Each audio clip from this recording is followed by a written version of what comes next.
সবাইকে আমি একটা অনুরোধ করছি, আপনারা সবাই ভিডিওটা টানবেন না, এই পুরো ভিডিওটাই দেখবেন।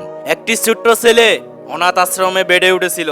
তার স্বপ্ন ছিল সে একদিন পাখির মতো উঠতে পারবে। সে বুঝতে পারতো না যে কেন সে উঠতে পারে না। চিড়িয়াখানার তার চেয়েও বড় বড় পাখিদেরও সে কাঁচার ভিতরে উঠতে দেখেছে।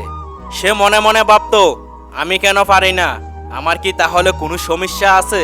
একটি ছোট্ট ছেলে ছিল যে পায়ের সমস্যার জন্য ঠিক মতো হাঁটতে পারতো না। সে স্বপ্ন দেখতো তার বয়সের অন্য ছেলে মেয়েদের মতো সে হাঁটতে পারছে, দৌড়ে বেড়াচ্ছে। সে ভাবতো, আমি কেন ওদের মতো নই? একদিন সেই অনাথ ছেলেটি যে পাখি হতে চাইতো, সে হাঁটতে হাঁটতে সমুদ্র সৈকতে এসে পড়লো। সেখানে সে দেখলো যে পঙ্গু ছেলেটি বালুতে বসে খেলছে, বালি দিয়ে বাড়ি ঘর বানাচ্ছে, পাখি বানাচ্ছে। তাকে পাখি বানাতে দেখে তার কাছে গিয়ে জিজ্ঞাসা করলো, তুমি কি পাখির মতো আকাশে ওড়ার স্বপ্ন দেখো? না, কিন্তু আমি আর সবার মতো হাঁটতে পারার স্বপ্ন দেখি, দৌড়ে গিয়ে বাবার কোলে ওঠার স্বপ্ন দেখি। তার কথা শুনে ছেলেটি খুব কষ্ট পেল। সে বলল, আমরা কি বন্ধু হতে পারি? অবশ্যই আমরা বন্ধু হতে পারি। এরপর তারা দুইজন মিলে প্রায় ঘন্টাখানিক খেললো।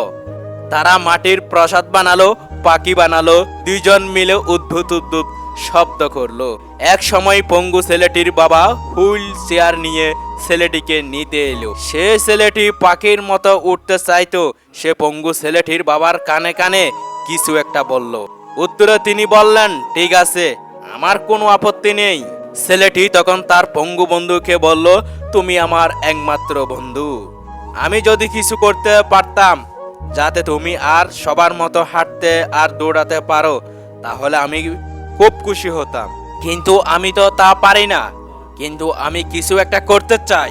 এই বলে সে ঘুরে দাঁড়ালো এবং তার বন্ধুকে বলল তার পিঠে উঠে বসতে।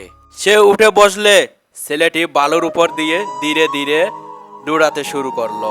দৌড়াতেই থাকলো, দৌড়ার গতি বাড়লো। তাদের দুইজনের মুখে সমুদ্রের বাতাস এসে ধাক্কা দিতে লাগলো।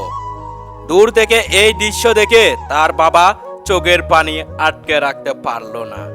পঙ্গু ছেলেটি খুশিতে তার দুই হাত দুই দিকে মিলে ঠিক একটি পাখির মতো উপরে নিচে করতে লাগলো এবং চিৎকার করে বলতে লাগলো, আমি উঠছি বাবা, আমি উঠছি। অন্য স্বপ্ন পূরণ করুন, আপনার স্বপ্ন নিজে নিজেই সত্যি হয়ে যাবে।